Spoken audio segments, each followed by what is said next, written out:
How's everybody doing? My name is Sergeant Galashaw. I am an Army career counselor slash recruiter for Nacogdoches, Texas. Um, this is part two of the life of an Army recruiter. All right, so this is for anybody, any service members interested in recruiting, and this is for anybody who just wants to know about the lifestyle of a recruiter. Okay, so first video I got here around July. Once I got here, I think this was like during the COVID outbreak. So it just was a lot going on. So I didn't get my laptop, I didn't get my government cell phone that you'll be issued, my book bag and the things of that nature until probably about two and a half weeks later. And then I didn't get my government cell phone activated and all that stuff. You might as well say I didn't really start until August, like mid-August going into September. So it is now December. So since I have been in to this point, I've been blessed to be able to change the lives of multiple individuals. I have enlisted 5 soldiers so far, and everything is good. Everything is good. So I'll go into the lifestyle, of course, because this is what the video is about. I'm at a small station. So if you're interested in going to recruiting, you can end up going to a small station or you can go to a large station. Small stations have a small mission. They don't have to put in that many people. There are pros and cons to being in a small station. There are pros and cons in being in a large station. So yeah, as I was saying, there's a difference. It's a difference depending on the station that you go to, whether it's a large station or a small station. So from the higher up perspective, looking down at the brigade, at the battalion, at the company, we are on numbers. So like I said, I'm not going to lie about that. We are on numbers. So depending on the location, depending on the population, depending on past success, things of that nature, this all determines what the mission is going to be. So we have missions for the month, for the phase line. The phase line is normally between like 2 months. And I could be wrong. I'm still learning. So from my experiences, like from the end, like the middle of 1 month to the middle of the next month phase line, you'll have to put in X amount of people. Now, if you had a small station, you have a small mission. If you had a large station, you got a large mission. So at a large station, I would say they would probably have a mission of like 10, or they would need like 10 people active duty, maybe 4 recruiting. I mean reserve. Small station like where I'm at, we might have to put in 3 and 3 active duty, 1 reserve. So that's where that comes in. But we do not get bonuses for putting anybody in. You know what I'm saying? Like, we don't get bonuses or anything of that nature. I can't speak for any other recruiter, but for me, I don't see numbers.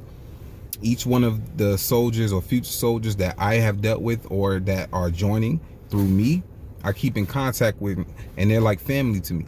Once you join this team and you decided that this is what you want to do, you are in a brotherhood. You are a part, you're a family now. And it's my job to make sure that I take care of them, especially the ones who are currently in high school and they won't be shipping out until after graduation. Still got to keep in contact with them. Still got to check up on them. Still got to make sure everything is good. Speak to their teachers. If they have any issues at school, you know, make sure that they're doing the things that they need to do. All right. At a large station, the pros and cons of a large station and the pros and cons of a small station. Pros and cons of a large station, I really can't delve into like that because I'm not at a large station, but I'll go off of what I've been told because I do have recruiter friends. So at a large station, the pros are, the mission is larger, of course, but you're in a greater population where you have access to more people. So with that being said, you have a good chance of getting people and meeting those numbers or meeting those quotas or qualifications, compared to a small station where the population might not be that great, like where we are at or where I am at. More recruiters, of course. So at a large station, you might have 8 to 9 recruiters. You see what I'm saying? Small station, it's only me, 1 other recruiter, and our station commander. So me and my other recruiter, Sergeant Williams, we have 16 schools. So between us is 8 schools apiece. So it's up to us to go to these schools, to do table setups, to build rapport with the staff, try to find teachers and people who are military friendly to be able to go in their classrooms to do class presentations and just educate them on the military. Depending on the location, if you're not in an area that's military friendly, you could deal with a lot of trials and tribulations. If you're in an area or you have a school that you're assigned to that isn't military friendly, it could be extremely difficult.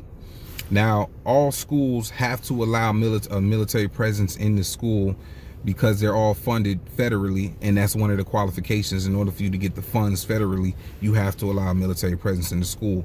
However, they don't have to allow you to be in the areas. They can pretty much put you where they deem fit, and it could be an area where there isn't that much interaction with students, if that makes sense. And nobody has to allow you in their classrooms. So it's on you as the recruiter to build rapport and find staff members and teachers and people who are military friendly who would allow you to take time out their day for you to be able to speak to their students. Matter of fact, I'm at a high school right now. I'm going to do a table setup during lunch. I'm also going to speak with the counselor because the high schools, all high schools, offer the SASVAB or ASVAB, and they could take it. And pretty much the gist of the ASVAB is to show students what their strengths and weaknesses are. It's not just about the military, it's also for them. It's a good tool for them to see what they will be good at. It'll also show them what jobs are good for based on their test scores and things of that nature. But then of course we're able to see that, and the ASVAB is one of the qualifications that's required to be able to enlist in any branch of the military. So when they take the ASVAB, it depends on the school. The school can agree to release the ASVAB scores to where all the military branches can see the scores, or they can choose not to release them. I do have some schools who do not release the scores. So the only way that I will be able to see the SASVAB score is if I spoke to the student who was interested and they said that they were interested in joining, and then I would have to go speak to the counselor to get the score. Okay. The cons of being at a large station. How it used to be in the recruiting world is as long as the station made mission, everybody was good. But they changed things up right before I came. So now everybody is responsible for putting in at least one person a month, no matter what. So of course, you working, you want to do the best that you can in whatever position that you in. If you're actually a good worker, right? So you're gonna want to put people in, and putting people in it's a good feeling. You are changing somebody's life for the better, and you're putting them in a position for them to reach their goals. Everybody who's joined or wants or interested in joining or who has enlisted, they aren't enlisting for no reason. They're enlisting for a reason. They have goals and they have plans and they have things that they want to do with their lives, and to be able to assist them in achieving whatever their plans are, it's one of the greatest feelings in the world, you know. But with that being said, now that each recruiter is tasked with putting in a person, that could lead to a lot of cutthroat, and that could lead to a lot of people doing some underhanded, shady type stuff, talking to other people's students, trying to pull a potential prospect from another recruiter and things of that nature. And you'll kind of like that's one of the cons with being at a big station, from what I've been told. You at a big station, so y'all all will be interacting with the same people. Now, in a perfect world, each one of you will be assigned to a specific school, or you'll have your specific area, and these are the people you deal with. But that's pretty much not the case. Big station, I got to put somebody in too. That person might go to the area that was just for you and start pulling some of the people that you were talking to. All right. Toxic leadership is also a con, because if you have a station commander who only cares about numbers and they don't care about the welfare of you, and they only looking at things as numbers and they don't care, the environment in the station is going to be very toxic. All right. Pros and cons of a small station, which is what I can speak on. The pros are you have a smaller mission. All right. Smaller mission. So that means you're not required to have all these people. But the con is you're in a smaller area with a smaller population. And one of the biggest cons that we face is that we have people who are interested, but for whatever reason, they don't meet the qualifications. One of the biggest things is people not being able to pass the SASVAB test. Also medical issues. We have a lot of people who are interested, but they don't meet the qualifications medical wise, whether it's they had asthma or they had ADHD or depression or some things of that nature. Those are one of the biggest things, disqualifying things that we face here.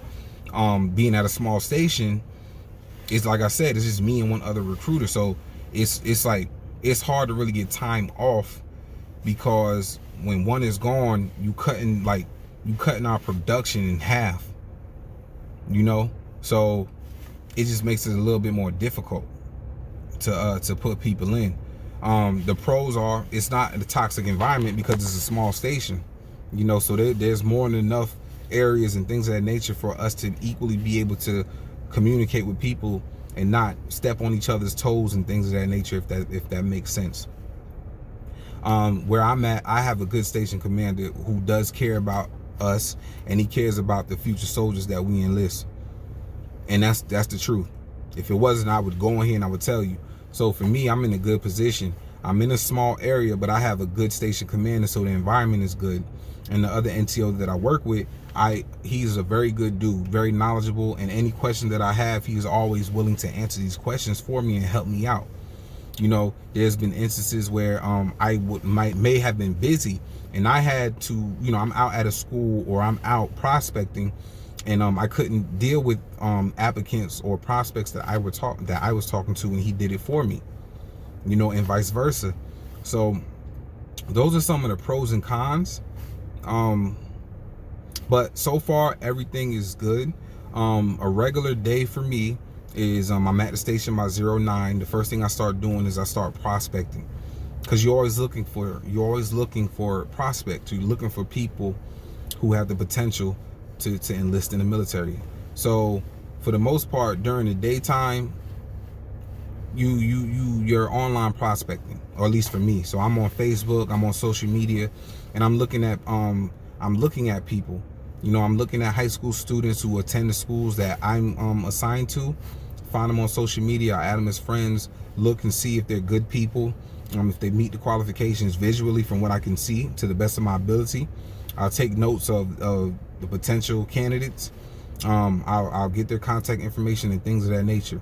And then during lunchtime, like how it is now, I would go to whatever school that I chose to go to for that day, and I'll do a table setup or I'll do a classroom presentation. No COVID, I'm just coughing. After the classroom presentation, well, during the classroom presentation and the table setups, I'll also leave cards where people who are interested can write their contact information on these cards. After I'm done with everything, I'll then go back to the station and put that information into the system. Anybody who had extreme interest, I'll contact immediately and try to set up an appointment with them. All right. So then after that, then I'll go into the list of all the leads and everybody that we have in the system, and I'll make X amount of phone calls. So in the recruiting world, your production, they base your production off of how many phone calls that you make. As a recruiter, you're supposed to make about 300 phone calls a week. All right. So that's 75, 75, 50, 50, 50. All right. Minimum. So that way, if you're not putting anybody in or you're not producing, and higher ups are looking to see what you've been doing to try to get people in the Army, they're going to go off your phone calls. So if you are covering yourself and making the attempts, then nobody can say anything to you. But if you're not making the attempts at all, then now they have a finger to point at and be like, you're not doing what you're supposed to do. All right. So then after all that, I'll come back to the station. I'll make phone calls and things of that nature. I'll continue prospecting on the internet. On average, I make about one appointment every 2 days, if that. An appointment, pretty much, I spoke with somebody who is interested and they're willing to come sit down with me at the station, or I meet them somewhere that's comfortable for them, and we'll sit down and discuss the military. After the appointment, if they decided this is what they want to do, then I'll go ahead and start the packet building process, where they'll give me their particular source documents for me to get started. If they're already test qualified, then we'll get them set up for the physical. If they aren't, then we'll have to get them set up for the test and then set up for the physical. All right. But I'll make another video on how the process goes for an applicant coming in to go through the whole packet process to enlisting. All right, so that's pretty much an update on the lifestyle of a recruiter. Like I said, I've been doing this for about 3 or 4 months now. I've put in 5 people. All right, I've changed the lives of 5 people. Every last one of them are like my children, and I love them to death, and I'm excited for them. Some have already shipped off. Some of them are going to ship off. Some of them are currently in high school, and they're not shipping until after they graduate. All right, so everything is good.